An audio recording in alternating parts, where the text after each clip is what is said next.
They're real. They have discussed what to do about it. Vatican intelligence would really like to discuss it. That's the problem here. We need the governments to reveal these files. The Chinese have done it. The Brazilians have done it. The French did it about a month ago, and it so lit up their switchboard, crashed their net. So I think the people are way ahead of military intelligence. Studies have been done that, quote, clearly indicate the likelihood of an extraterrestrial explanation. But there are people sitting out there, I'm hoping there are millions of people watching at the moment, who are saying, this is nutty. Why do we even talk about such a thing? What is since they're not attacking us and they've been seen for years, what's the fear? What's the government's fear?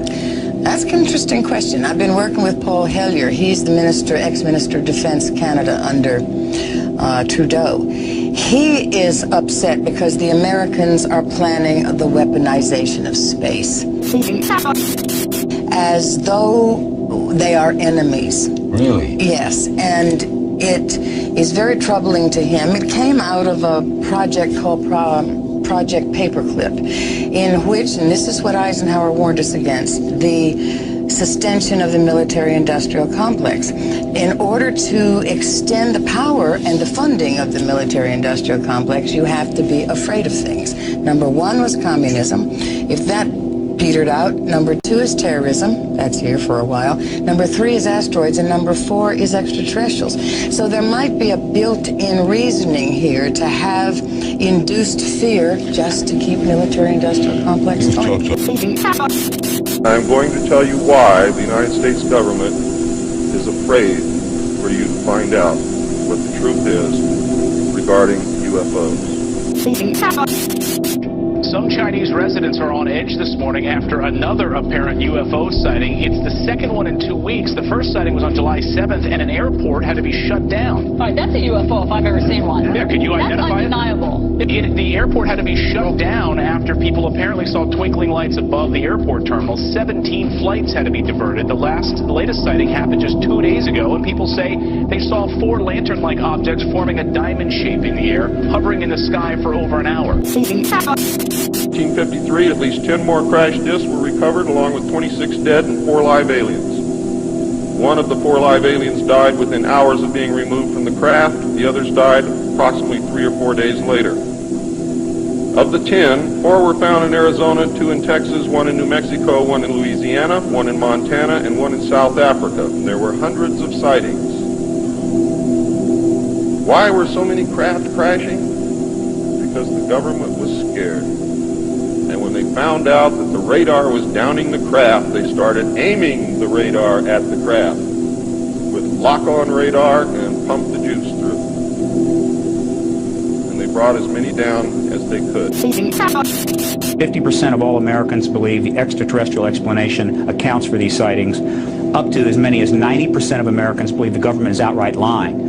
The polls are unambiguous. Year after year, the same thing. In fact, if you could talk anonymously to people, even in Congress, probably 50% of members of Congress already convinced that the extraterrestrial presence explains this phenomena. Disclosure is at hand. It is very close, and the American people need to prepare themselves very soon for an announcement from our government that there is, in fact, an extraterrestrial presence engaging this planet and the human race. Why did it stop over one of the most treasured sites in Christianity? There's a new video this morning that some say may be proof we're not alone in the universe. A UFO in the form of a bright light is seen descending over the Dome of the Rock in Jerusalem. The video is said to be taken over the weekend. Then suddenly the light shoots up into the sky. There you see it. Another video from a different angle appears to show the light doing the same thing.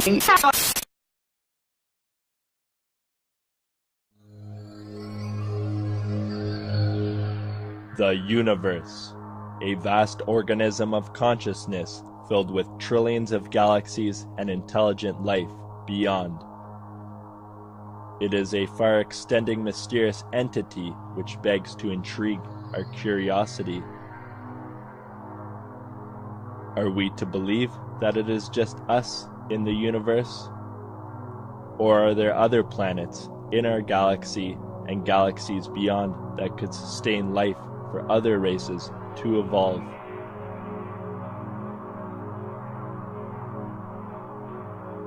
There have been thousands of reports worldwide regarding the UFO phenomenon. Thousands of historic documents claiming an extraterrestrial presence in the ancient world.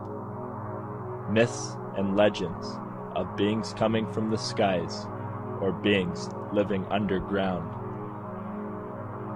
And still, our society continues on ambiguous to these reports, and it is still not fully accepted within our society that we are not alone.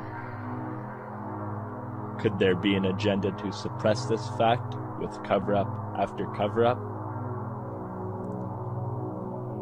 Is the reality of the phenomenon more than the public can handle? Is it stranger than we can even imagine? Why the ongoing suppression of truth from our governments? It is time to delve further into this phenomenon and time to remove the lid and unmask this extraterrestrial presence.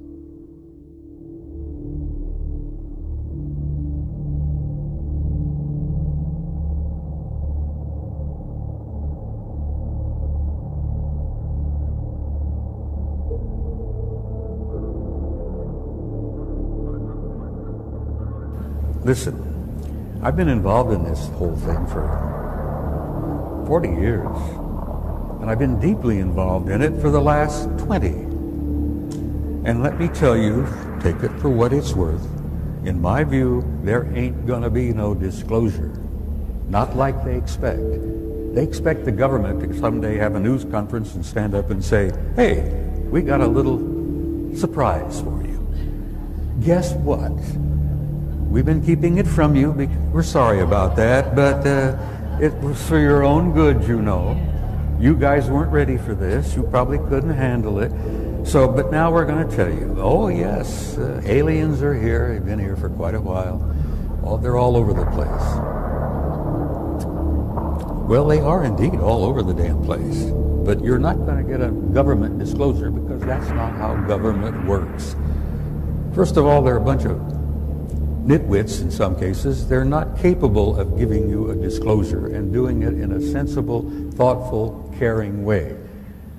For a lot of reasons. One of the reasons is that they don't want to admit to you they've been lying to you for over 60 years.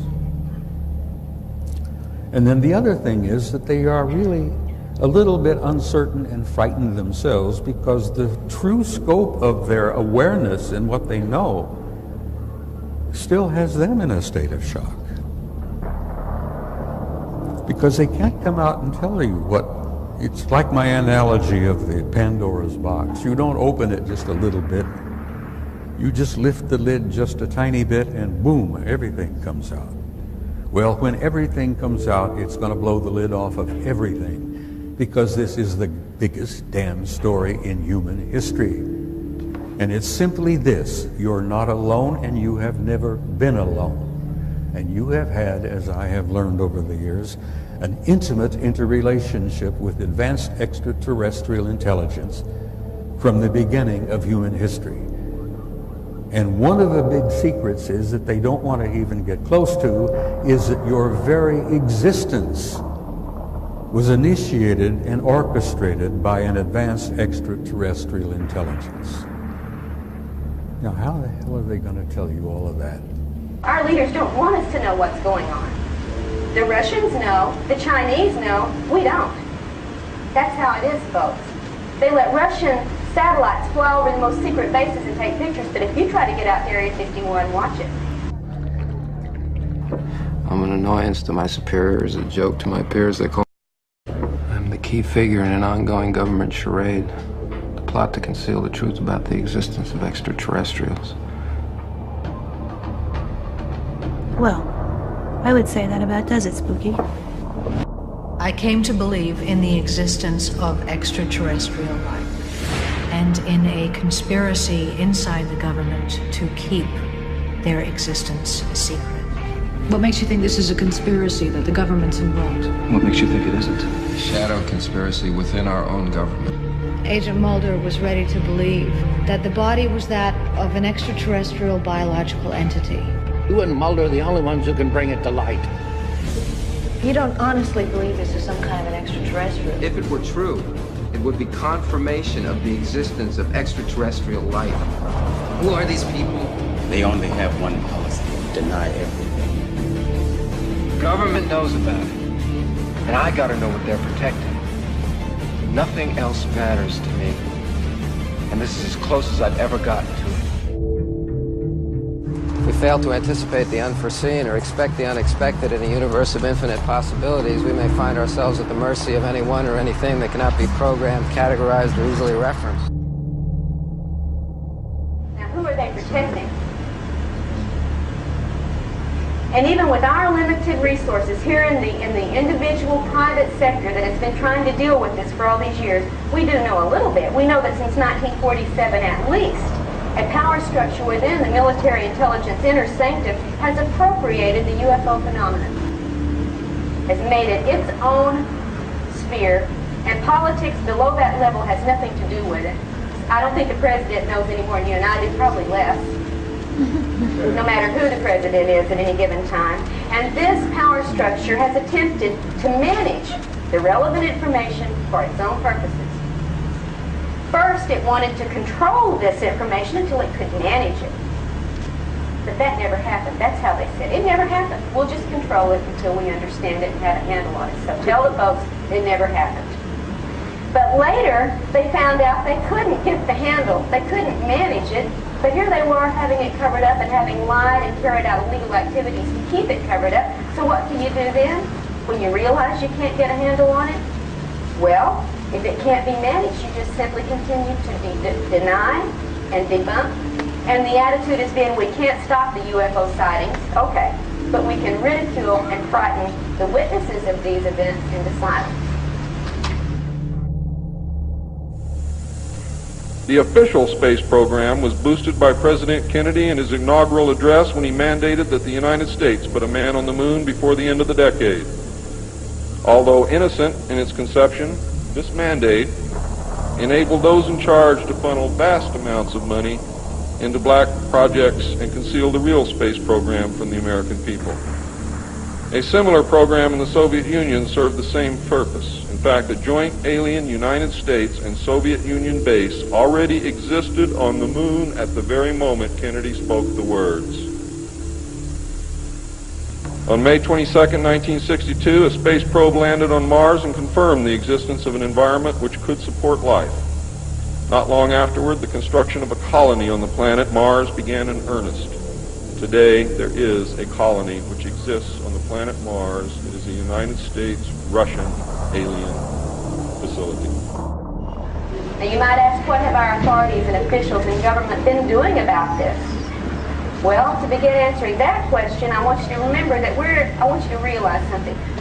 There has been a revolution that's taken place in our government. And here in the cradle of liberty, I feel like we need to call for another one. And I hope by the time we're through here, there will be a revolution of some sort in our action and in our lives and in our thinking about this. But there has been a revolution within our government. So that today, a very great part of the power structure that really deals with our situation globally is unknown to you and me. It's not people we vote for. It's not people we recognize on the street. But it's where the power structure stops at the top. And you'll never see it, and I'll never see it. And I'll say this openly, you could elect my dog president, it wouldn't change that power structure. And we don't know it. We're the ones they're hiding it from. You know what they call us up there among the intelligence community's top levels? We're the sheeple. And that's their term for us. We are the sheeple. Now, this revolution in government activities, we may never know the true extent of these activities because the public is not being told. In fact, most of the evidence that keeps things, most of the effort to keep things covert is not aimed at our so-called political enemies. It's aimed at us, the sheeple. Nowadays, it seems, and I'm going to talk about specific examples of this, that power structure within that high level of military intelligence government activity has decided that they can only gather information, they can't control it. And where do you get the best information about what the aliens are doing? Where do you get it? You get it from satellites? You get it from phone surveillance? You get it from abductees. the first-hand accounts from the people who are facing it one-on-one, and now we have evidence, and I mean really hard evidence, that this power structure's agents are not only doing surveillance on abductees, they are also abducting abductees, interrogating abductees, using drugs and other mind control techniques upon abductees, trying to ask these questions. What do you know about the alien agenda? What are they doing with your family? What have they told you you will be doing? What have they done to put implants in you? What procedures are they carrying out on you? They are asking us questions in a desperate attempt to get the information from us.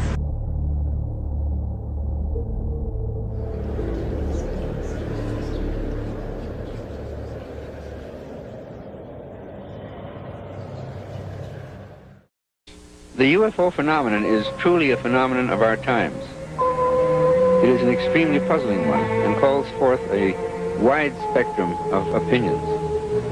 No matter what one may think about UFOs, no matter what one may believe about them, whether it is all nonsense or whether they represent something very, very real, three facts stand out, three facts which no one can deny. The first is that UFO reports exist. Secondly, that UFO reports come from all over the world. And the third is that many are made by highly responsible people, often scientifically trained. We scientists have no positive proof yet of the origin or even of the reality of these strange reported craft. But we do know that the reports themselves are very real. To find the answer to this magnificent scientific puzzle, the UFO phenomenon, we need to approach it with a truly open mind so we can explore all possible avenues of explanation. There are 6 distinct categories of sightings. Close encounters of the first kind refers to a mere sighting of an unidentified flying object. Close encounters of the second kind includes both the sighting of a UFO as well as tangible proof of the craft having been there, such as marks on the ground, the scorching of grass, or the interference of electrical circuits. Close encounters of the third kind is the direct confrontation with a space being or entity sometimes called a humanoid. Close encounters of the fourth kind involved alleged abductions by UFOs, where people claim to be involuntarily taken on board a UFO, usually for experimental purposes. Close encounters of the fifth kind involve contactees, or those persons who claim to be in personal contact with UFO entities, usually through metaphysical or occult means. Close encounters of the sixth kind include injuries or deaths resulting from a UFO close encounter. The odd encounter is one of hundreds of once classified UFO sightings released last month by the British government. It's the sort of disclosure UFO investigators are demanding from the U.S. government. How would people react? Well, it would be kind of good. It's about time. Former astronaut Edgar Mitchell is the sixth man to walk on the moon and a firm believer that aliens have visited our planet repeatedly. So I had to ask, why are they coming in these little glancing visits and we haven't had a more meaningful dialogue or contact or attempt to communicate with these people? Well, I think we have. Really? I think we have, but it is not common knowledge. Mitchell told me after he returned from the moon, he was briefed at the Pentagon by a high-ranking officer, whose name he would not reveal, who said the U.S. government does have evidence of alien spacecraft and is keeping it a secret. Well, I think the reason it's still a secret is power and control, controlling whatever technology exists. I thought it was Akkadian, but it's not. It's Sumerian. I'm sure of it. This is widely considered by my peers to be the holy grail of dead languages. But we haven't deciphered the entire lexicon.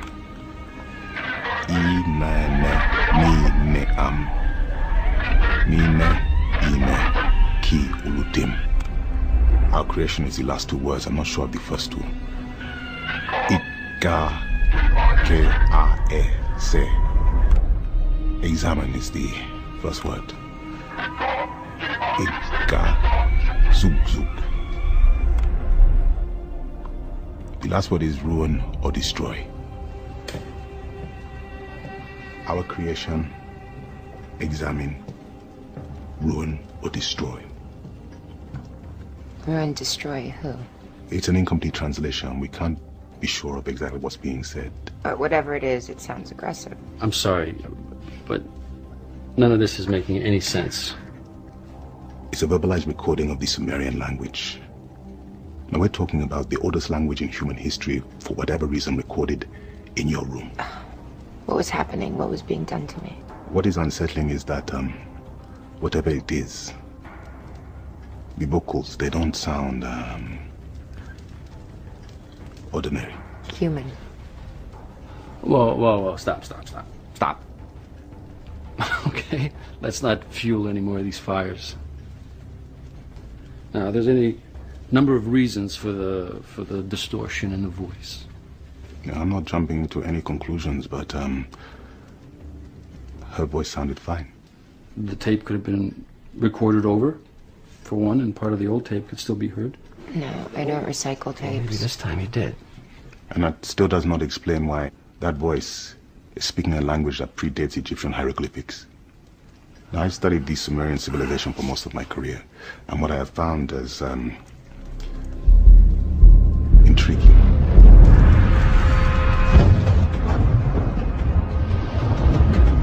You can go into any Sumerian exhibit and see what I'm about to tell you. Drawings of rockets that look like Apollo launching into the sky.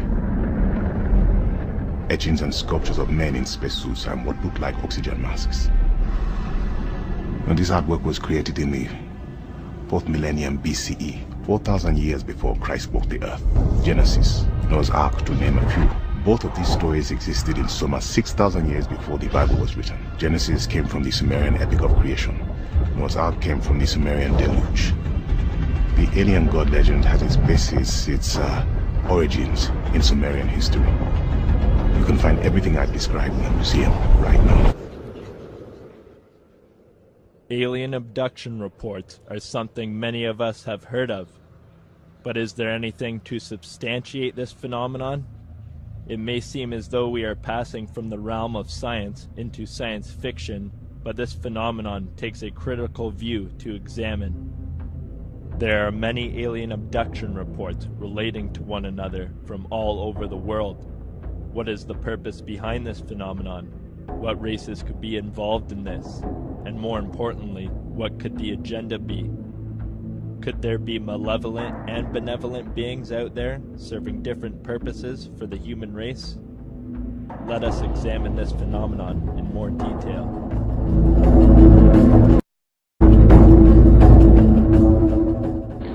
First of all, an abduction can happen to one person or 2 or 3. I've got cases involving 7 people at once. But let's say first a nighttime visitation, which is very typical. Let's say a man and woman are asleep, and the man wakes up. He doesn't know why he's wakened up, and realizes that he's paralyzed and absolutely cannot move. And he is quite terrified, doesn't know what's happening, cannot alert his wife, who seems totally oblivious, sound asleep. We use the term switched off. At some point he becomes aware of a figure in the room, or several figures. Either they approach the bed or they're standing by the window or whatnot. He next finds himself levitating off the bed. He will find himself then floating, usually towards the window. Let's say it's a closed window, and he and the small figures float through the closed window. This is not an out-of-body experience. If he looks back to the bed, if he can see back to the bed, he's not in the bed. He's gone. He floats out the window, and there's usually outside some kind of intense light, which functions as some sort of tractor beam or whatever we want to call it, and the person and the figures are floated up into the craft. He floats up into the craft, usually through an opening in the bottom, and finds himself very often immediately on a table without his clothes. Very few people remember the act of either disrobing or being disrobed. He's on a table, and a series of medical procedures, quasi-medical procedures, then are undertaken. They end up very often focusing on the genitals, If it's a male, very often some kind of instrument is placed around the penis. Very often at that point, either painfully or through some kind of induced climax, a sperm sample is taken. Very often, probes are inserted in the nostril or ear. There are a series of other procedures that happen very frequently. Sometimes nerve centers are stimulated and various muscle groups will move. We don't know why any of this happens. The person can be shown some things, very often can be shown a small child or a baby. Even men are shown these strange hybrid offsprings, and then eventually the person is returned the same way he came back to bed, often dropped from a certain height onto the bed, still not disturbing the wife, and immediately goes to sleep. In the morning, wakes up, has no idea what happened. Is this a dream? Very often we'll find his pajamas on the floor next to the bed, doesn't remember having taken them off. Very often he will notice pain or odd sensation in a certain part of his body and finds a small mark. Now, that's a typical kind of nighttime visitation. We have hundreds and hundreds and hundreds of these cases. Bud Hopkins has written several books on UFOs, including Missing Time and Intruders. He is one of the foremost experts on abduction cases, otherwise known as close encounters of the fourth kind.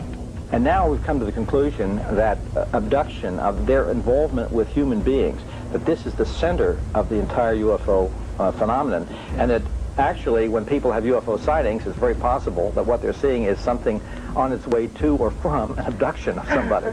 They're not just flying around up there, they are interested very profoundly in human beings. Whitley Strieber claims to have been abducted by alien beings on more than one occasion and wrote of his experiences in his best-selling book, Communion. I've had, since I wrote Communion, over 55,000 letters from people around the world who've had this similar things that think they have happened to them, and we still get about 200 a week. The Intruders Foundation and the Fund for UFO Research show that 1 out of every 50 American adults, 3.7 million people, indicate that they may have had an abduction experience with an unidentified flying object. Are you an alien? To you I am, yes. Are you going to probe us? Why does everyone always assume that? What am I doing? Am I harvesting farts? How much can I learn from an ass? Well, what? I'm sorry. What's your name? It's Graham Willie. And what's his name? That's the writer, Clive Gollings. Okay, cool. I'm Paul. Paul? Yeah, it's a nickname that stuck.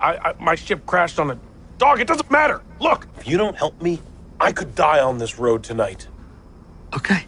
Okay, perfect, great, okay. Help me grab him. This man's peed his pants.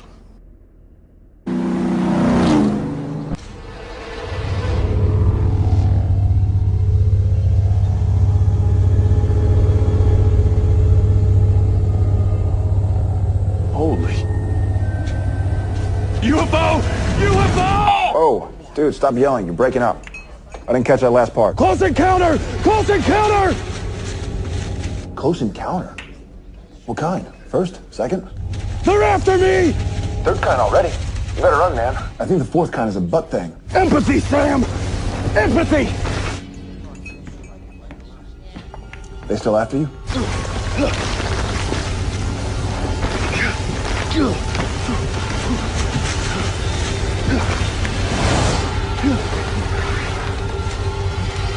Come on!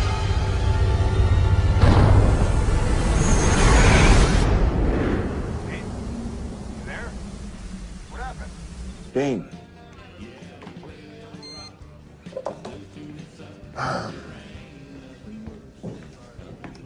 Nice.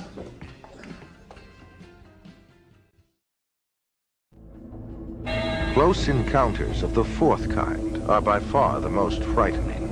Those who claim to have been abducted by aliens and taken against their will. Perhaps the most famous case was that of Betty and Barney Hill. Their story began on the night of September 19th, 1961, as they were returning to their New Hampshire home from a vacation in Canada. They saw a distant point of light which seemed to move erratically. As it moved closer, it became more intense. Betty Hill remembers. This craft left the top of the mountain, came out of the highway, and stopped in midair. Barney took the binoculars and started out of the car in an attempt to identify the craft. And as he did this, he saw a group of figures standing in the windows looking down at him. One was saying to him, "Don't be afraid. Keep looking, stay there. No harm's going to come to you, but stay there." And the craft started to descend. And Barney ran back to the car, saying we had to get out of there, they were going to capture us. And we took off speeding down the highway. For 22 and a half years, I served in the United States Army. During my tenure, I was on many occasions asked to serve as the official, unofficial UFO consultant dealing with UFO matters in the areas of my assignment. As a result of my involvement, I was able to ascertain that the United States government knew a whole lot more about UFOs than it was telling the American public. That there was an intelligence involved, that there was a highly evolved technology.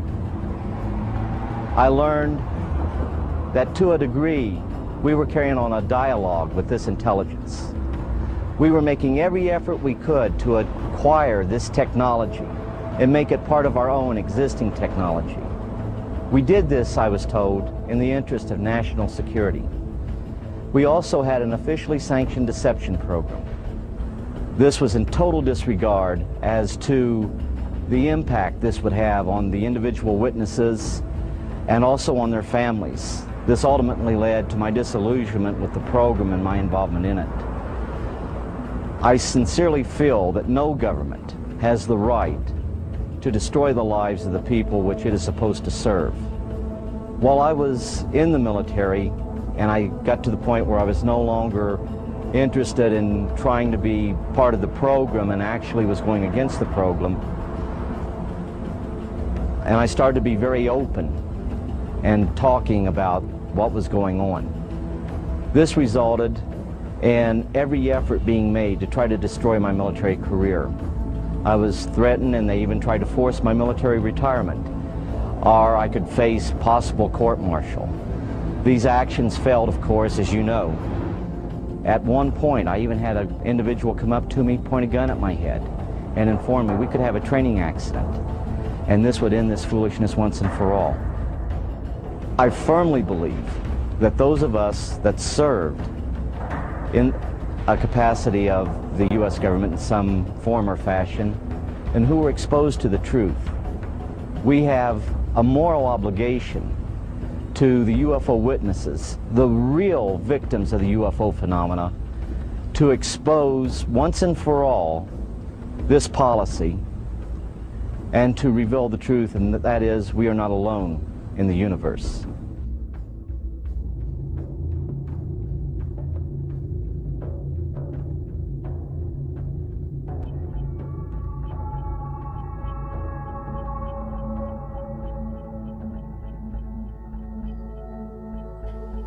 It was told to me years ago, probably a decade ago, that they had developed both zero-point energy and cold fusion. Right.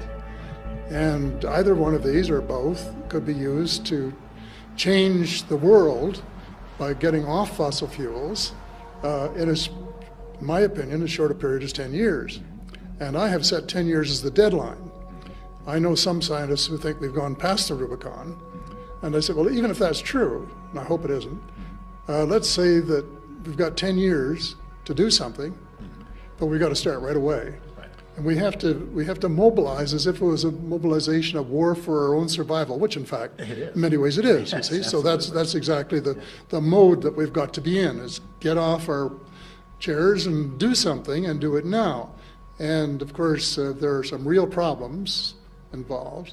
And one of them is the misinformation being put forward by the oil industry, which has lulled a lot of people into thinking that we've got 30 years or 40 years or 50 years, and they're still drilling for oil in the Gulf of Mexico, and they're still making new projects in the oil sands in Canada. Mm-hmm. And I'm saying, too late for all that. Too late for more offshore drilling, too late for more projects in the oil sands, too late for more huge, noisy windmill farms, all of this stuff. We have to get onto the real technology that is going to make it possible to do this job and do it correctly and do it quickly.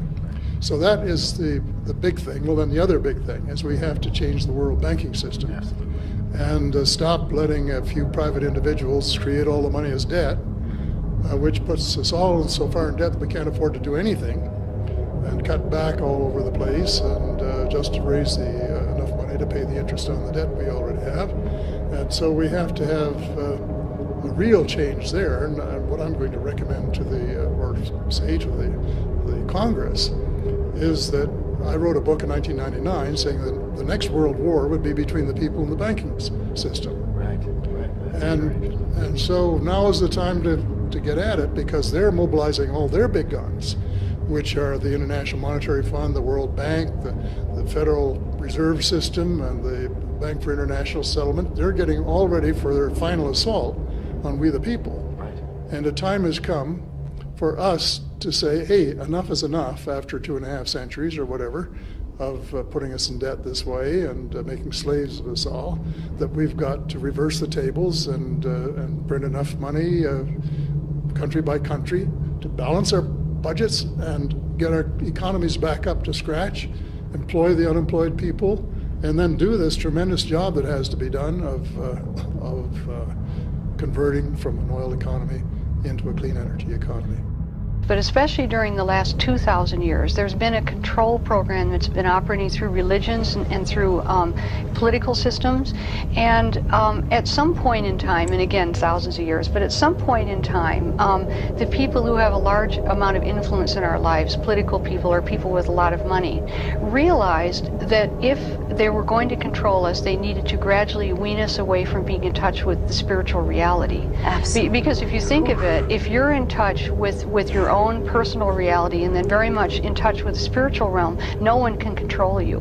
And so there's been a process operating. I wrote a lot about it in my latest book called Catastrophophobia, where I'm especially working on the last 2,000 years, because at the current moment we're coming to the end of the age of Pisces, which has been like a 2,000-year age of experiencing religions and learning to move to a more profound level with our emotional bodies.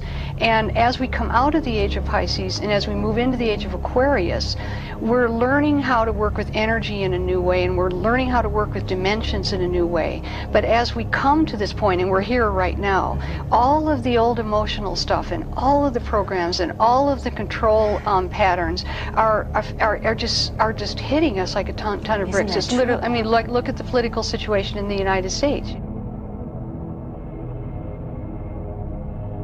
We're in this terrible mess on a planetary level, yet I think most people, and I include myself to a certain extent in this, are still kind of like expecting there to be a technological solution.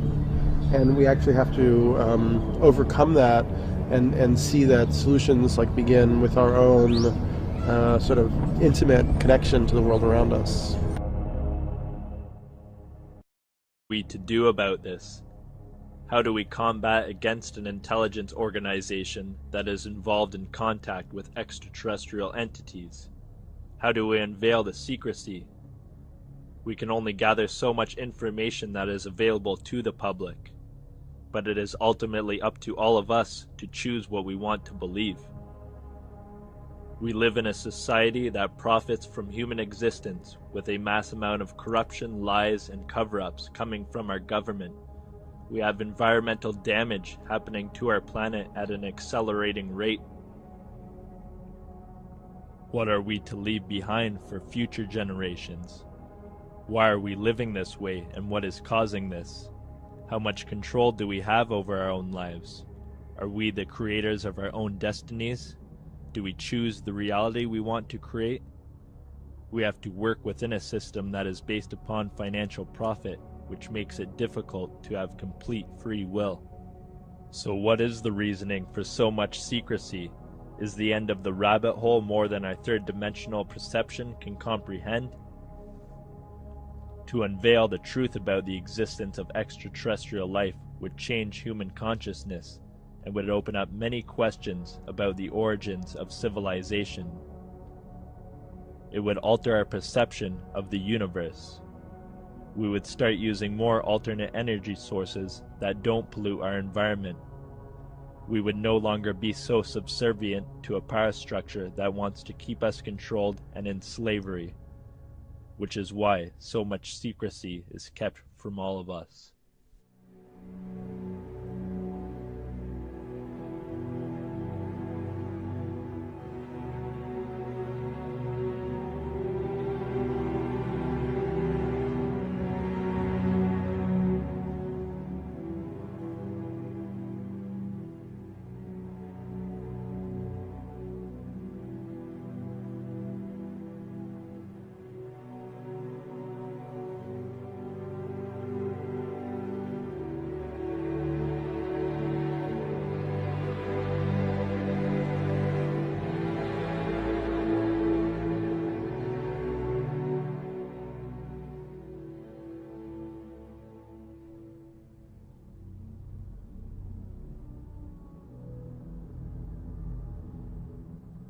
When the study was concluded in '64, they concluded that there were 4 different groups apparently coming and visiting us. Out of those 4 different groups, one group looked exactly like we do, so much so that they could sit beside you in a restaurant or in an airplane or in a theater, and you'd never know. And that particular point bothered the military guys a lot. The point being that some of these people from somewhere could be walking up and down the corridors of SHAPE headquarters, or they could be walking up and down the corridors of the Pentagon. One day at lunch, a lieutenant colonel made the remark, he says, "Jesus, do you realize they could even be in the White House?" And there was a little forced laughter at that point, I remember, because a lot of us over the years have had some misgivings about the occupants of the White House. But the point I'm making is that the idea that aliens could be here in our midst bothered the military, because if you're not paranoid when you go into the service, you're certainly trained very quickly to be so. It's the nature of the military mind, I think, to be paranoid. But that was only part of the story. The SHAPE conclusions in '64 was that there were 4 groups that we knew of. They were apparently interplanetary. Some very likely were interstellar. They even concluded that some of them could be intergalactic. When I retired in 1976, many of our military people knew at that point that we were not simply dealing with visitations from people from other planets or star systems. They had concluded by '76 that some of these visitors very well might be multidimensional in their source. The evidence that we had collected and the evidence that they had repeatedly demonstrated to us, and that's no accident. It became very clear after a time that there was a program or a process of some kind underway, that they had demonstrated over and over and over again that they apparently were able to manipulate matter and time. Now this really shook up our scientists. There are a lot of new young scientists in particle physics today who talk about multiple dimensions. I'm not enough of a physicist to try to explain to you what a dimension is, but the idea that there could be intelligences from somewhere else, from other dimensions coming and going into our reality. It's been quite a shakeup in traditional science. I guess I speak out openly and bluntly about this because I feel so strongly about it. I violate my security oath every time I speak about it. I do it intentionally and I do it on purpose because I feel so strongly that the American people not only have a right to know the truth, but they have a need to know the truth. The truth, Don, apparently is simply this, that we're not alone, we've never been alone. We are apparently part of an infinite universe filled with intelligent life. I find that exciting. It doesn't frighten me. The SHAPE study concluded in '64 that if they, whoever they were malevolent or hostile, that they could have taken this planet and cleaned it up and eliminated us, turned us into dog food or whatever, a long, long time ago. That the historical evidence indicates that they've been with us a long time, and I've concluded that we had what I like to call an intimate interrelationship with at least one of those groups, the group that looks exactly like we do. And that point is I don't like the word alien. I don't think the term alien is appropriate at all here. I like to refer to them as family. We're related to them. I think they had a hand in our being here. And I think the time has come where we're about to meet our extended family. It's going to be very soon, and the people are not ready. And one of the reasons I do speak out so bluntly and so openly is if in some small way I can help people get prepared for this.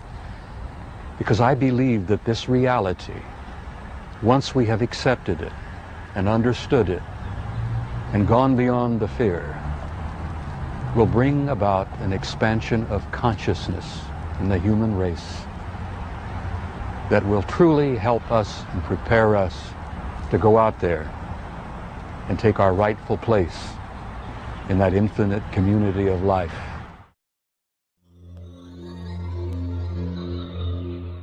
There are a few various extraterrestrial beings that we've examined so far, although there are many. Some races include the Pleiadians from the Pleiades constellation. Contactees of this race include the notorious Billy Meyer, Barbara Handclough, and Barbara Marciniak, who claim that this race is here to assist our species and are also our distant relatives. A few other races include the Sirians from the Sirius constellation, Orions from Orion, Draconians from Draco, Arcturians from Arcturus, the Zeta Reticuli race, the Andromedans from the Andromeda galaxy. There are also non-physical, high-dimensional beings that are still not completely understood. The Pleiadians have now lived for 50,000 years peacefully. That's because they say their government is a lot different than ours. They now let those with the most wisdom rule. Here in Andromeda live a race of people who no longer live in the material body, a race that has evolved to a point of light. The Pleiadians take suggestions from these people and live by that wisdom. You see, in 1975, Mr. Meyer began having contacts with extraterrestrial travelers from the star system we call the Pleiades. Now, these contacts are still continuing today. And we've always wondered, are extraterrestrial travelers coming here? And if they did, would they land on the White House lawn? Would they visit you and I? How would it happen? Or has it already happened? Well, it has, and they've been visiting Mr. Meyer for many years. And then it began. January 1975, Hinwil, Switzerland. At approximately 6 a.m. in the morning, Edward Albert Meyer, better known as Billy, woke up on his farm to get to work as usual. Unbeknown to him, though, in the Pleiades, the system of Taygeta, on a small planet called Ira, a lady named Semyasi was preparing to begin her 7-hour trip to the planet Earth. She'd been preparing for 10 years, studying Billy's mind, his emotions, and working with other people in the Pleiadian race about what to tell us, what to teach us, how to gently awaken us to the fact that we are not alone. As her ship came into our solar system that day, she sent a telepathic message to Billy. Billy received this. He felt the familiar cooling spot on his forehead, paid attention to the message, hopped on his moped, took his camera with him, and rode out to a secluded area in the forest that he was being led to. Now on that day, this may be similar to what Semyasi saw as she approached Earth to begin a long-awaited and anticipated meeting with Billy Meyer. She'd even learned his language to have these meetings. The most popular in appearance are generally called the Tall Whites, the Nordics, which both appear more humanoid, and then the classic gray alien and reptilian beings. There are also the Sumerian gods, such as the Anunnaki, who according to the ancient Sumerian texts, like the Enuma Elish, claim to have a hand in genetically manipulating our species. Parts of the Bible, such as Genesis, mirror the Epic of Creation texts discovered in Iraq. In the Bible, this race is called the Nephilim, meaning those who from heaven to earth came.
What's your problem?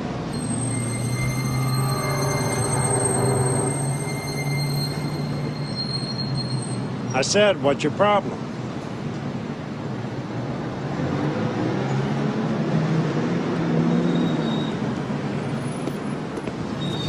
How are you today, sir? Okay, how's it going? Fine, thank you. Thank you, sir.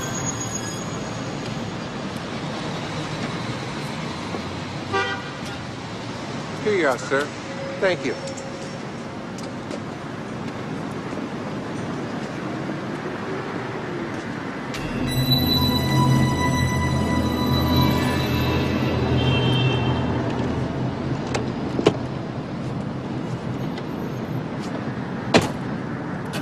Hey, buddy. You gonna pay for that or what?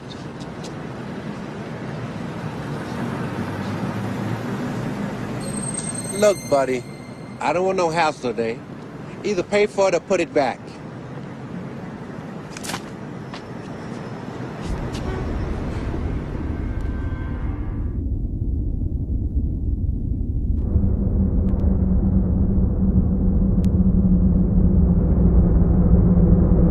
Somewhere down the line, we've been lied to, we've been cheated.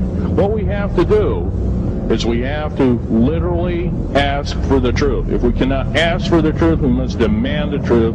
We must take it before courts of law and common law systems, and we must demand it. If we cannot do this, our founding fathers told us the only thing left is to overthrow, to get the parasites out. I don't advocate overthrow, but it does look like this may be the only alternative. I am convinced, based on my research and the individuals whom I've had contact in the U.S. intelligence community, that the U.S. government does indeed have craft that meet the description of many of the UFO reports. I was paid by the Department of Naval Intelligence, and what they're doing, researching extraterrestrial craft, is beyond me, but that's where my checks came from, so I can only assume that they were in charge of that. Supposedly, the information, now this isn't something that I determined, it's something I was told, that the crafts originated from a planet that orbited the Zeta Reticuli star system. Zeta Reticuli 1 and Zeta Reticuli 2 are two stars of a binary star system. The craft allegedly came from there. One or two autopsy photographs I saw dealt with just a small photograph, a bust shot essentially, just head, shoulders, and chest of an alien with a chest was cut open in a T fashion and one single organ was removed. The organ itself in the other picture was cut and vivisectioned essentially, showing the different chambers in there. This was totally unrelated to anything I was doing, but from that photograph it looked like what you see in UFO lore as the typical gray. So how tall it was from what I could see, I couldn't tell because I only saw a portion of the photograph, but if everything else you see is correct, I would imagine it was 3.5 or 4 feet tall. But there again, all I had to see was a photograph, and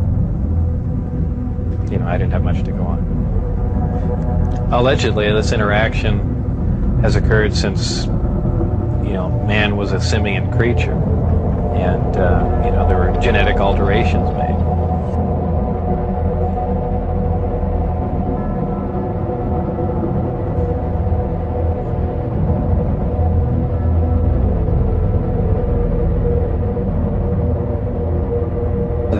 That the mere fact that it's humanoid is extraordinary. It's indicating a convergent evolution, or perhaps a common ancestry and the implications of that. are staggering. I mean, where did it come from? This could completely change the way that the world views itself. You imagine the way that the public will react to this? But I know that that won't happen. I do. Like yourself, Doctor, I'm a seeker of truth. But the people who pay for facilities like this have other priorities and the power to enforce them. So I keep it a secret. People like work within the system, Doctor. We do the best we can. In 1947, President Truman established a group of the top military scientific personnel of their time. They were known as MJ-12 or Majestic 12. This group exists today, but none of the original members are still alive. In the years between 1969 and 1971, MJ-12, representing the U.S. government, made a deal with extraterrestrial biological entities, or the race known as the Greys. The deal was that in exchange for extraterrestrial technology, the U.S. government was to ignore the abductions that were going on and suppress information about the cattle mutilations. The Greys assured MJ-12 that the abductions were merely the ongoing monitoring of developing civilization. Later, it would be discovered that this was not actually the case. The U.S. government at the time was not initially aware of the far-reaching consequences of their deal. They were led to believe that the abductions were essentially benign, and since they figured that the abductions were probably going to go on anyway, whether they agreed to the deal or not, they only insisted that a list of abductees be submitted to MJ-12 on a periodic basis. The supposed members of this elite panel were 12 of the most trusted and brilliant men from the military, scientific, and intelligence communities. Friedman believes that Truman and his close advisors selected them, and the 12 men had the highest security clearance. It is an impressive group. The Secretary of Defense, the first 3 directors of the CIA, an Air Force general who would later become head of the Joint Chiefs of Staff, the Secretary of the Army, and 5 of the nation's leading scientists at the time. One characteristic was clear. They all had worked on very high security stuff. Friedman is immediately intrigued by one name that appears on the list. Here's Donald Howard Menzel, who'd written 3 anti-UFO books. Explained away every sighting, and yet he was supposedly on the inside. First of all, the objects are not unidentified. We know what they are. Second, in many cases, in most cases, they're not flying. And finally, in many cases, they are not even material objects. Dr. Donald Menzel, a Harvard astronomy professor who died in 1976, had earned a reputation as a determined debunker of UFOs. And yet, if the documents are correct, he also served on a top-secret committee charged with covering up evidence of extraterrestrial crafts. By secret executive memorandum, NSC 5410, Eisenhower had preceded NSC 5412/1 in 1954 to establish a permanent committee, not ad hoc, to be known as Majority 12, MJ-12, to oversee and conduct all covert activities concerned with the alien question. NSC 5412/1 was created to explain the purpose of these meetings when Congress and the press became curious as to why such important and prominent men were meeting on a regular basis. Majority 12 was made up of Nelson Rockefeller, the Director of Central Intelligence Alan Welsh Dulles, the Secretary of State John Foster Dulles, the Secretary of Defense Charles E. Wilson, the Chairman of the Joint Chiefs of Staff Admiral Arthur W. Radford, and that's why the Navy got everything, because the first Chairman of the Joint Chiefs of Staff who served on MJ-12 was Navy. If it had been an Army general, the Army would have had it. The Director of the Federal Bureau of Investigation, J. Edgar Hoover, and that should answer a lot of questions for you, and 6 men from the Executive Committee of the Council on Foreign Relations known as the Wise Men. These men were all members of a secret society of scholars that called themselves the Jason Society. Are the Jason Scholars who recruited their members from the Skull and Bones and the Scroll and Key societies of Harvard and Yale. And that was stated verbatim in Operation Majority. The wise men were key members of the Council on Foreign Relations. There were 12 members, including the first 6 from government positions, thus majority 12. This group was made up over the years of the top officers and directors of the Council on Foreign Relations and later the Trilateral Commission. Gordon Dean, George Bush, and Zbigniew Brzezinski were among them. The most important, however, and influential of the wise men who served on MJ-12 were John McCloy, Robert Lovett, Averill Harriman, Charles Bolin, George Kennan, and Dean Acheson.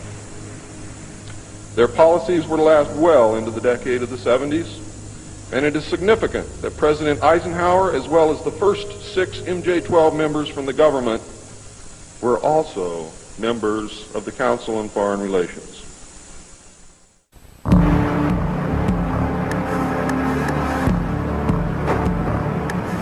March 1994.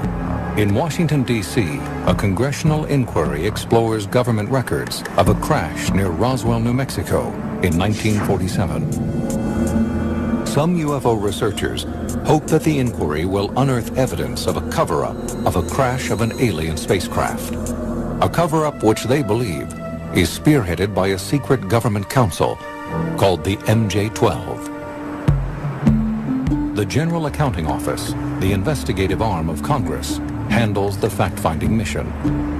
It audits the FBI, CIA, Air Force, and other agencies for records of the so-called Roswell incident. The pro-Roswell people, if you will, have for years said it was the Air Force that had, quote, covered this whole incident up. It was a wonderful trip over here. We took the helicopter. We had landed in Roswell. I announced to people when I landed that I had come in peace.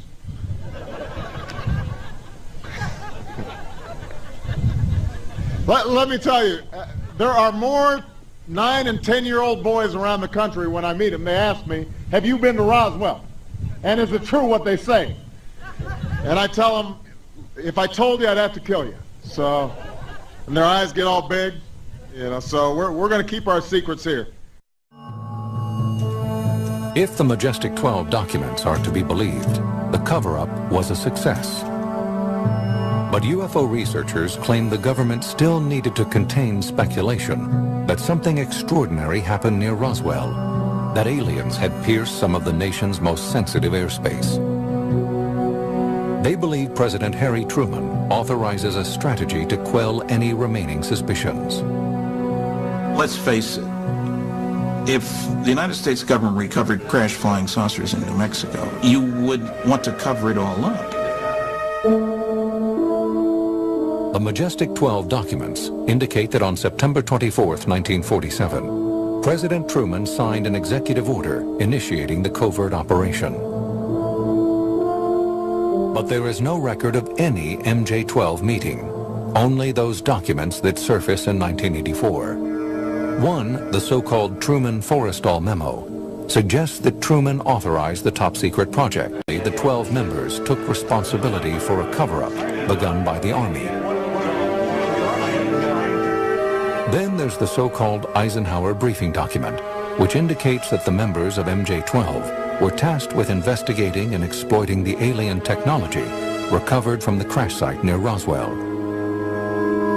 Exactly, UFO researchers say, the approach officials might be expected to take. The government, first of all, would want to know, are these guys hostile? Secondly, they wanted to know, how do these things work?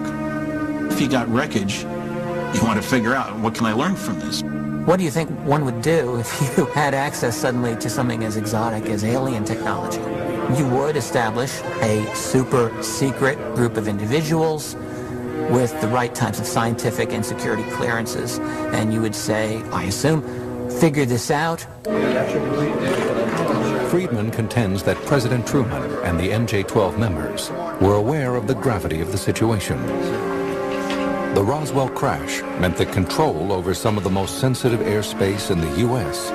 had been compromised. Some of the most classified places in the United States, which are in New Mexico, White Sands Missile Range, the 509th in Roswell was the most elite military group in the world. They dropped atomic bombs on Hiroshima and Nagasaki. A lot of the public has heard rumors of secret government underground facilities such as Area 51, S4, or the Dulce base. But how many of these facilities could there be? And what could be taking place at these bases that is so secretive? Could there be joint alien and human military facilities where secret experiments are conducted? Are MJ-12 members working directly with extraterrestrial biological entities to progress the Illuminati agenda for a new world order?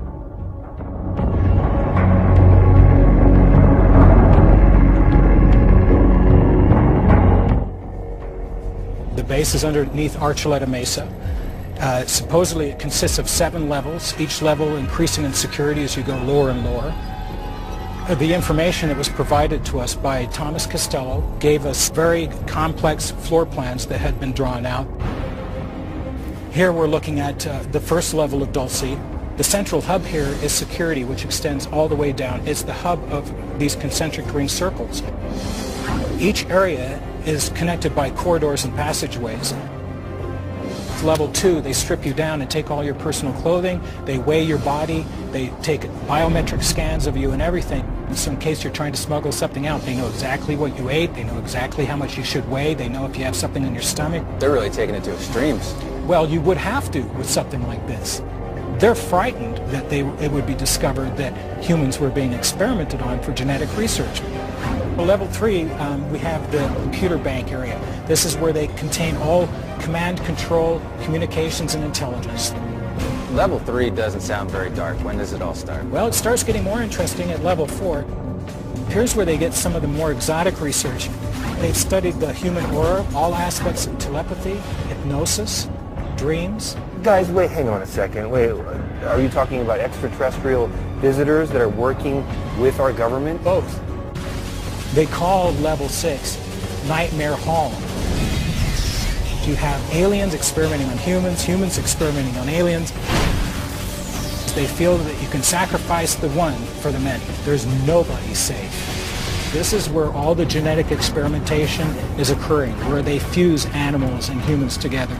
John Lear showed me his drawings of the Costello photographs in which there were body parts in vats of morphed human beings in cages. About 2 or 3 years ago, a mouse with a human ear growing out of its back. Do you remember seeing that? I saw that. Remember, the military-industrial corporate complex is actually about 30 to 40 years ahead of us. So that means that at the time when these came out, chances are they were successfully fusing humans and other animals together as a precursor to what we're seeing now. The human test subjects are housed in level 5, they're taken in, the experiments are done on level 6, then they're transported to level 7. This is the horrific area. Guards, like Thomas said, that they had the cages. They were told not to talk to anybody. These were half men, half other animals. Who's doing these experiments? Reptilian humanoid beings, the small grays. I'm off to Las Vegas to talk to John Lear about the mysteries of the Dulce papers and their ultimate origin. Can you just start us off and tell us how this whole story began? I met Ann West. She told me that she knew a security officer there. His name was Thomas Costello. Supposedly he escaped with 7 minutes of videotape, 25 black and white photos, and about 100 pages of information on what was going on there. He contacted Ann, who was a longtime friend of his, and said, what I want you to do is bury this information. I'll contact you every 4 months. If I miss 2 meetings in a row, then I want you to take that information and expose what's going on there. When she was shown the photos before he put it in the box, he asked her to make some drawings. And these are the original pencil drawings that she made. What is there at Dulce from these drawings? What's underground has 7 levels. There's all kinds of experiments going on. Wounds submerged in sort of yellow liquid, looks thicker than water. dozens of creatures in each womb.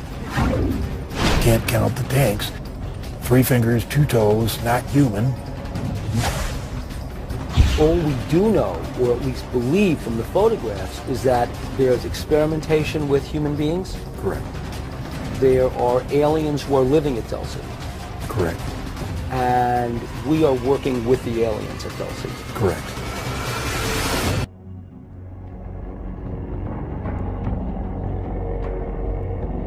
I was involved in building another base inside of Dulce, New Mexico, which is Los Alamos Laboratory. It's a biological laboratory. On the southwest part of the Archuleta Mesa, we built an underground facility, a better part of 3 cubic miles hollowed out underground. Then to the southwest of that, we were in the process of the early stages of building. We drilled 4 large tunnel-like holes. Some of them ran 2.5 miles under surface. Number of the original wells or drilling machines that were used were at the rate of 2 miles a day. It was fairly rapid. The equipment kept coming up broken. So we wanted to go down, we wanted to send somebody down there, a human observer, or human observers in this case, to find out what was going on. Well, to our total surprise, first of all, the government knew all about it. They didn't tell anybody. When I saw Green Beret and Black Beret people encamped inside of our geologist camp, I knew something was up, the gig was up. First of all, I knew all about the alien agenda. I'll explain that in a few minutes. The large alien grays had been encamped there for as best as believed possible about 400 or 500 years. It had been one of their internal bases. And we'd drilled holes right on top of it. All the stinking air, all the black sooty air came right out as soon as the first hole was sunk, and all this soot came up, and well, that's when all the hell broke loose, really, all started. Anyway, after we drilled all 4 holes, it took about 2 days to drill all 4 of them. And when you build an underground base, you drill 4 basic holes, and then you build called stopes or cross-member holes across, and then you use blasting equipment, special blasting equipment by the analyzation of the rock formation, and you literally blast out or tunnel out or deflagrate or melt rock out to build the large rooms that are required for this underground base. Well, in this process, I was lowered down the basket of one of these holes, and about from this elderly woman here in the front was sitting a 7-foot-tall alien gray. The stench was worse than the worst garbage can you can imagine. The person was the entity was absolutely horrible. I didn't waste any time to reach for my pistol. At that time, as an engineer, I didn't have time to carry all the folderol of one of these big submachine guns that all the sea spray and the yellow fruit and all the outer perimeter and inner perimeter security people carried. I carried a little Walther PPK pistol with a 9-shot clip. This is in late August of 1979. Now, you got a regular suit of clothes, you got a regular clothes on, plus you're in almost like a spacesuit environment, and you're reaching for a gun. It's not the easiest thing to do, and then to pop a clip in it and start shooting. And I killed 2 of them. Yes, they're mortal, and they do die. However, in the process,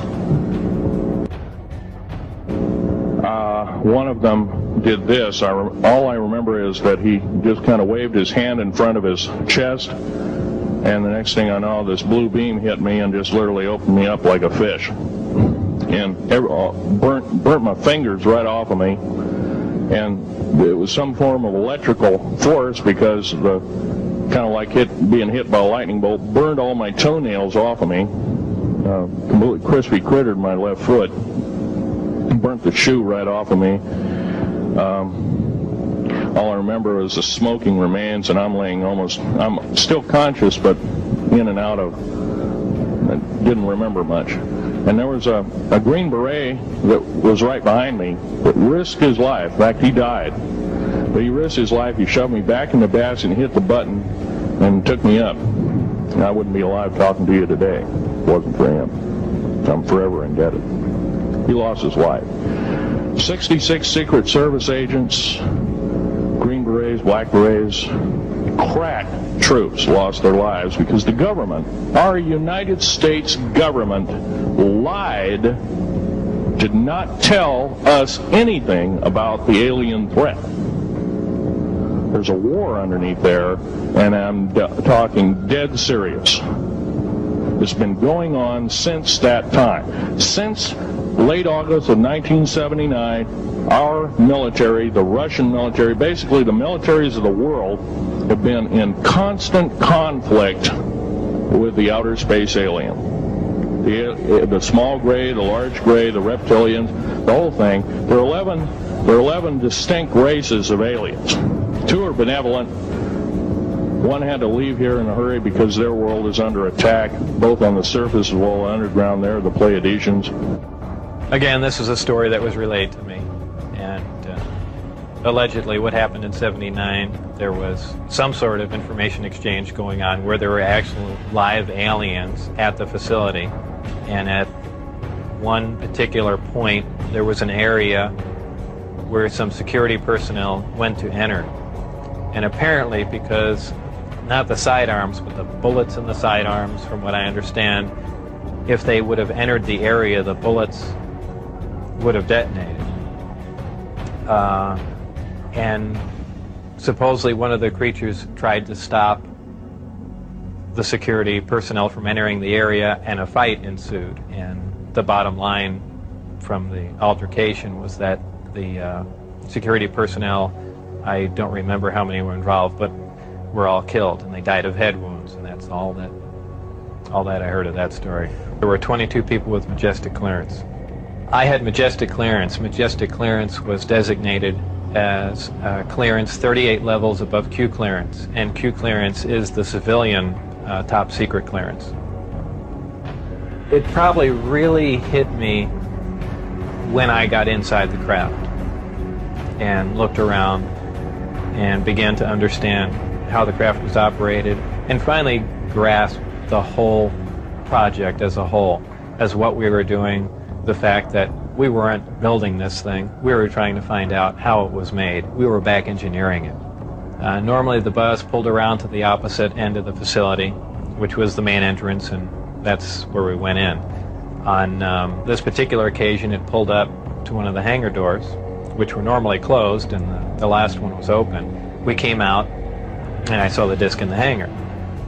Upon seeing it, it struck me that, well, this explains all the UFO sightings. Not thinking that it was an extraterrestrial craft, that this must have been some advanced form of fighter that we've been working on for years, and people have just caught it being tested, so on and so forth. And it never even occurred to me, even though I was looking at an extraterrestrial vehicle, that this wasn't man-made. People have asserted that, boy, that must have been the most exciting time in your life, and that's not the way it was. When I first got to look inside the craft, all I can say, it's an ominous feeling. You walk in there, and it feels as if you shouldn't be there. I know that sounds kind of corny, but it's a real ominous feeling. It's not an exciting feeling. It brings up a whole lot of questions in your mind. Well, where did this come from? And you know that they won't give you the answers to the whole story, but it's that's the only way I can describe it.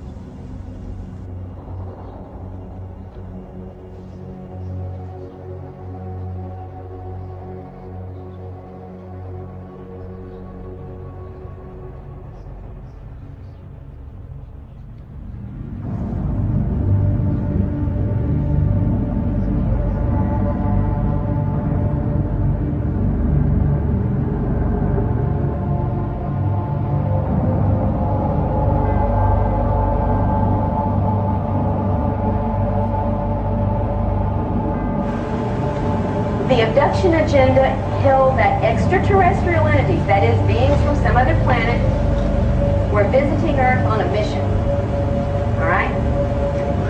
This mission involved efforts to regenerate their species. And to do so, they needed reproductive material from humans. That was the picture that pretty much emerged from the research by the late 1980s.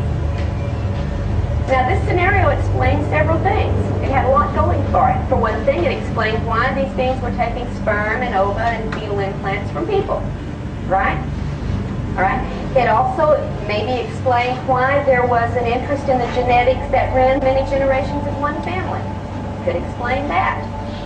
And it could maybe explain why these little gray aliens coming into everybody's bedrooms and cars and places to take them look so feeble and sexless and emotionless and degenerate. Degenerate in the physical term. Why, sure. They're on the downside of their evolution. They're de-evolving. They need new blood. They need new DNA. That's why they're here. Problem solved. Right? Well, there were some problems with this little scenario. So there were still some questions this scenario did not answer. All right, so it was forced by the sheer weight of the reports coming in from hundreds and hundreds and hundreds of people around this planet. It was forced to expand. They said, okay, maybe we didn't understand it altogether, right? Maybe we just had part of it and now we're going to get the rest of it. And what they were forced to face was that this agenda is far more complex than merely a degenerating alien race trying to upgrade their species, because it didn't explain what was going on in bedrooms and cars and homes around this planet night after night. Hopkins and Jacobs and others who had held to this crossbreeding scenario as a firmly fixed, limited agenda had to start expanding what they were saying. And soon they were postulating that the aliens were also studying human emotions. And they were also studying, maybe, well, it appears they're studying human sexuality. And by golly, it looks like they're studying human pleasure and pain responses as well, from what the abductees are telling us is going on. And what do these things have to do with crossbreeding? To excruciating pain to measure a response in order to crossbreed. Why do you do sexual molestation to a 5-year-old to crossbreed? Why are these things happening, and what do they have to do with this agenda we felt real confident that we had understood? People were being subjected to terrifying situations, excruciatingly painful procedures, traumatic sexual encounters over which they had no control and for which no acceptable explanation has yet to be given. Back in 1954, I'll give you a quick overview.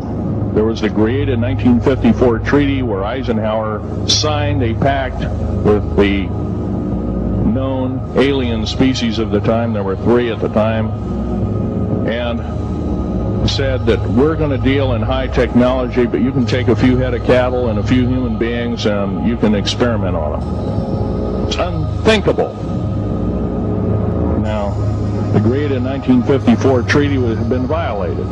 After the great firefight, the alien-human war, I am the only living survivor talking about it worldwide at all. The only one. The other 2 are in nursing homes in Canada, and the Canadian government refuses to allow any U.S. people, including myself, to talk to them because they are afraid of kidnapping.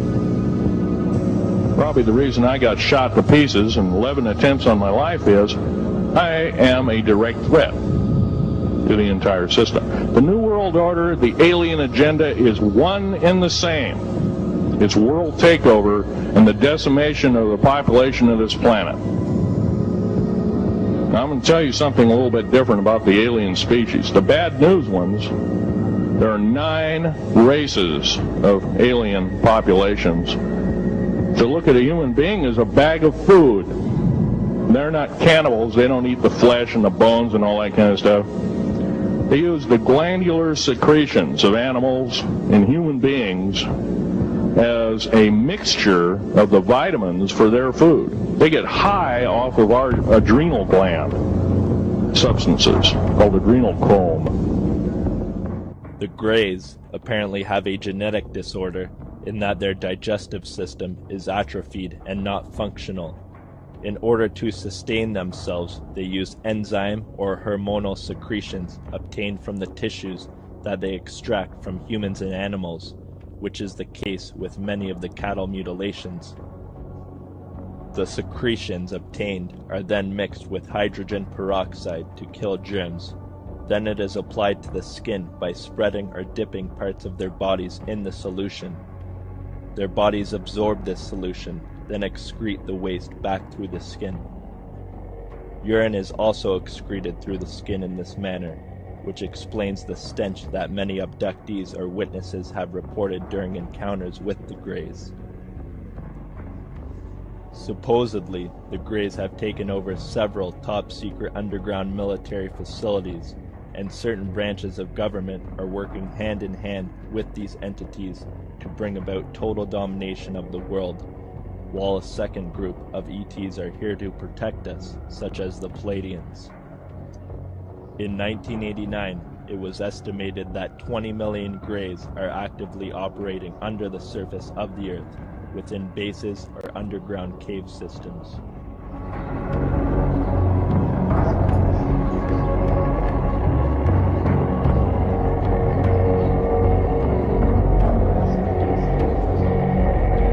I'm going to casually mention to you something that's very scary indeed, and tell you what the alien agenda is. And it's going to sound very familiar.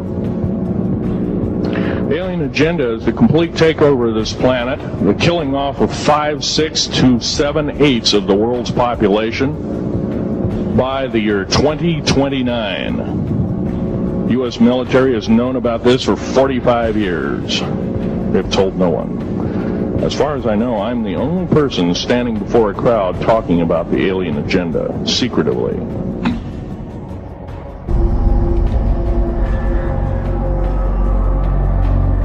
All of our super secret aircraft have been developed and test flown out in this particular area. So it only makes sense that if you have something as sophisticated as a flying saucer and the related technology to that, that would certainly be one of the prime locations you'd want to go.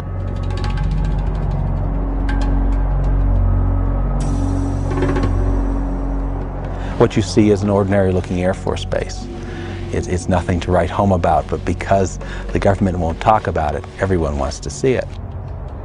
The military has never said there are no UFOs. It's never directly denied any of the Area 51 stories.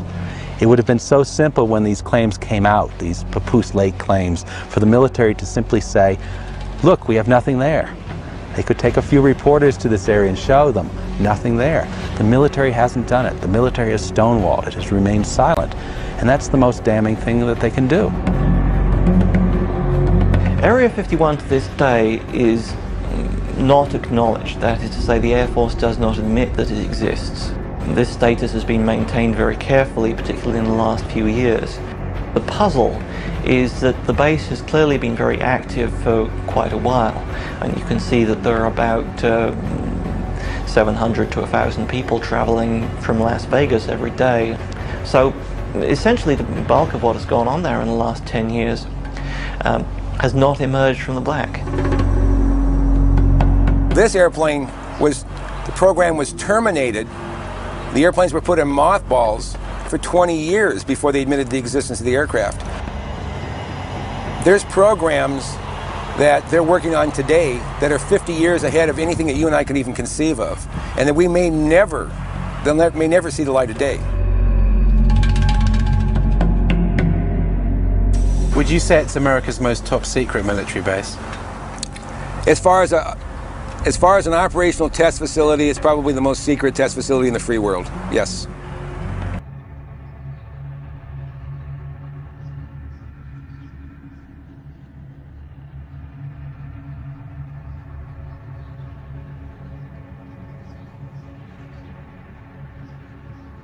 I think one of the things that impressed me the most about what the contractors would share with us is that they were in the tunnel building business, and they were digging tunnels all over the damn place, and they had these big 40-foot tunnel boring machines, you know, on railroad tracks. They'd go into the side of a mountain, literally, and they would go down and then out. And they were laughing one time. They said they were digging a tunnel and they ran into another tunnel, which they didn't know about. Really? And they said the tunnel they ran into was better than the one they were building. And all our ears perked up. And I said, yeah, what? He says, this thing was beautiful. He says, it was big and it was smooth and the walls were like glass. And he says, we built this damn thing. The ones we were building were, rough and not too ready, and we had to plaster them and, finish them up a bit with cement and all to make them livable. But he says, we ran into a series of tunnels that were incredible. And what we were going to do is we were going to get a Jeep and load it up with, spotlights and water and whatever, and we were going to explore. And one of our senior supervisors, he said, found out about our plan and threatened to court-martial or put us all in jail. And he said, you stay the hell out of those tunnels. Those are not ours. Those are not for you to look at. You leave them alone. And he said, all among themselves, who the hell built those tunnels, Well, who had the technology to build those that good? Technologically, they are so far beyond us that we can't even imagine it. And I think spiritually they are so far beyond us. And I think those are the ones that are really calling the shots. I think those are the ones that are really in charge of the program. And you see other aliens, you see little grays, you see tall grays, you see tall whites with no hair at all. You even see, some of the people have described seeing reptilians. I don't deny that. I don't doubt that for a moment. But I've concluded that the one group that seems to be running the program, at least on planet Earth, are the Anunnaki from Nibiru, our cousins, our forefathers, as it were. So it's possible that they had built those tunnels? I think so. They said that there were tunnels all over the damn place. There were tunnels going from Groom Lake to Nellis, which is what, about 10 miles, 20 miles, something like that. There were rumors that some of the tunnels went over to Fort Huachuca, which is in southern Arizona. And you had been stationed there at one time? And I had been stationed at Huachuca. And I knew there were some, mysterious goings on there, but anyhow, they said that there were tunnels all over the place. So when I hear these rumors about tunnels across the continent with high-speed rail, yeah, I'm not surprised. So the Phil Schneider reports about underground tunnels and some of the maps that he provided, that kind of thing, do you guys have problems with that? That makes sense to me.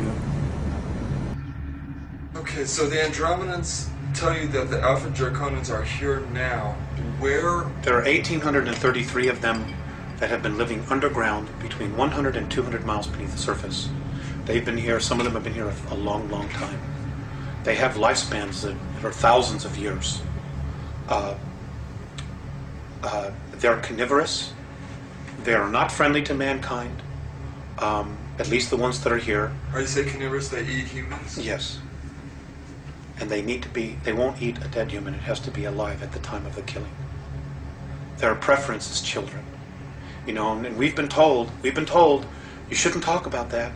There are other people say, well, you better not talk about the reptilians. Well, bull. Why not? According to the Andromedans, they're responsible for 31,712 children disappearing in the last 25 years from the United States. These children were food. How are they able to do it? How are they able to come up out of this from underground and do it, or do they have? There are tunneling systems everywhere. They're being helped by the Greys, and also there are groups within the higher echelon that are actually helping them acquire this. So human beings are abducting the kids and giving them to the Greys, who in turn give them to the Alpha Draconians? That's right. That's part of the deal. They won't come up as long as we feed them down there. You understand? It's about human beings selling themselves out. The echelon attitude here, the needs of the few outweigh the needs of humanity. And sorry, that just isn't right. But it's going to have to be humanity that's going to rise up and take the stand. You're just going to have to turn off your televisions. They're going to have to get in their car. They're going to have to fire everybody in Washington, D.C. that knows and does nothing. And they're going to have to do something. This apathy's got to end. Otherwise, the way we live is going to end. Period. I mean, that's the bottom line. You know, and I'm not coming from a fear space. I'm really quite angry about the apathy and the fact that, you know, when people give lectures and try to tell this, people want to stand up and fight with them. Look at what's happening around us. The indications are everywhere, everywhere. The truth is now an obscure thing. You know, the lie is the norm. There's something wrong here. What's wrong with this picture?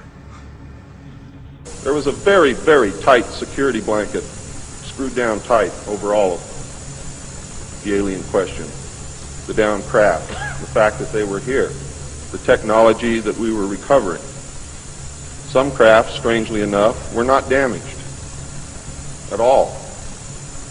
But we could not recognize anything that we had previously known as mechanical, electrical, hydraulic, or any other thing that we knew of, except eventually we discovered that the craft contained a small reactor approximately the size of a large football or a small basketball, which was said to be a clean reactor, and the craft, this particular craft, used or seemed to use water as fuel.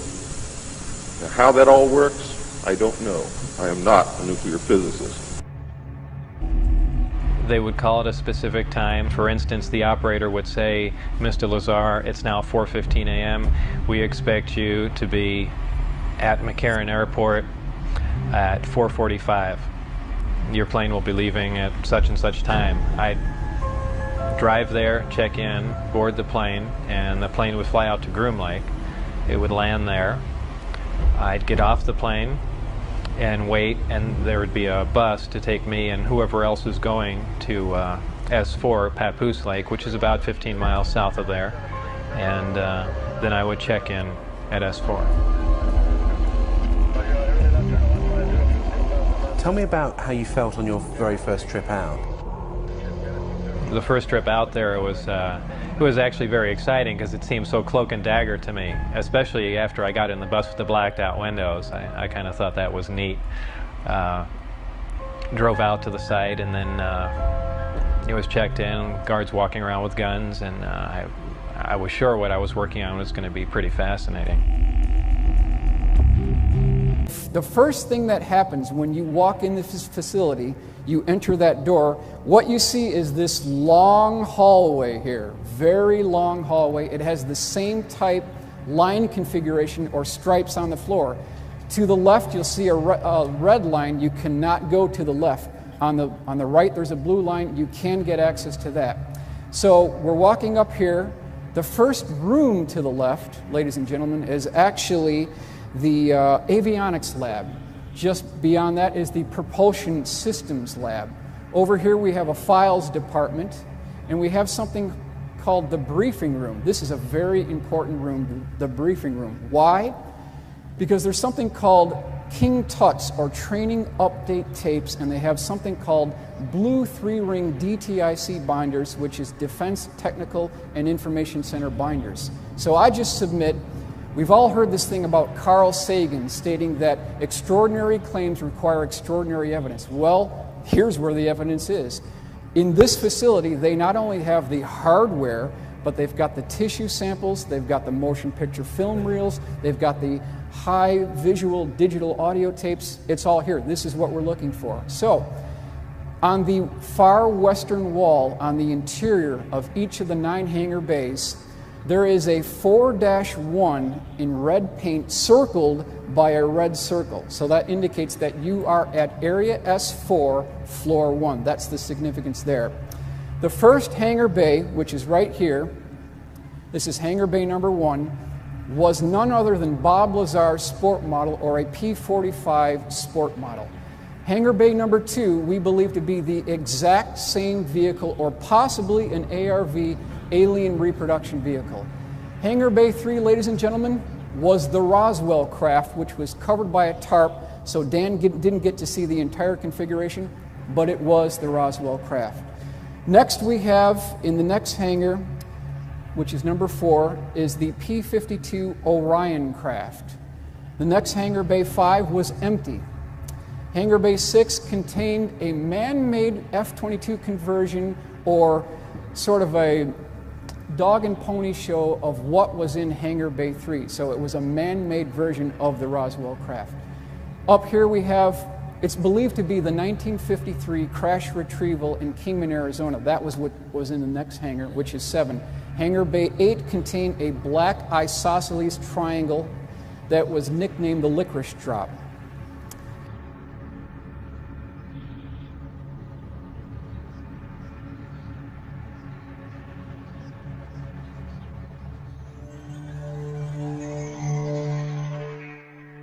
Many people who have exposed this enigma have sacrificed their comfort, their social and economic welfare, and in some cases, their very lives.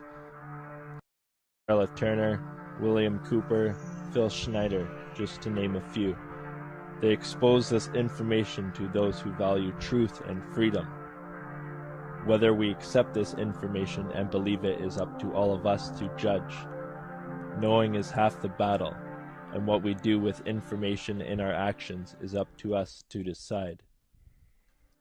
You have whole organizations which investigate our beam ships, but they have little material that is really authentic.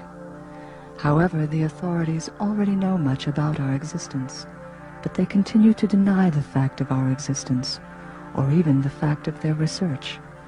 They want only to rule the cosmos, but are not able to create on Earth peace among themselves. The Pleiadians want us to know we have a very unique planet, an abundance of life. We benefit from having so many extraterrestrial ancestors in the past. 22 million years ago, the ancient Lyrians came here, and when they did, they brought with them some of their culture and, of course, some of their plant and animal life. In the last 389,000 years, we've been visited by many different civilizations throughout our galaxy. Some of them have stayed for a short period of time, others have lived here for a while. They've brought with them wonders from their world, and they've taken back many wonderful things from ours. You see, the important thing is for us to understand that we're not only not living alone in the universe, but we're sharing a planet with a lot of other wonderful life forms. You are a spiritual being going through a series of material lives on purpose to gather information to feed your spirit and grow. And you're sharing this world with a lot of other life forms doing the same thing in their own way. See, animals evolve, plants evolve, and of course the planet itself evolves. We have to live in harmony with all of these different life forms. In our galaxy alone, there are over 44 million planets that naturally evolved the human form on its own. In the trillions of years of its life, at the moment there are 7.5 billion planets that have human life, and over 340 different shapes of the human form, different sizes, shapes, and colors, and so forth. But what about the Pleiadian planets? The Pleiadians are descendants of the Lyrians, and they tell us about a third of us have their genetics in them. Well, Semjase says that on their planets, by the way, they live in a solar system, and their sun is called Teget. There's 10 planets in their system. They live on 4 of them. Their main planet is called Ira. It's just 10% smaller than Earth. The atmosphere is very similar. And matter of fact, they find Switzerland very comfortable. It's very similar to their home world. You see, there is a large family of man out there, and it's time for us to become aware we're about to join them.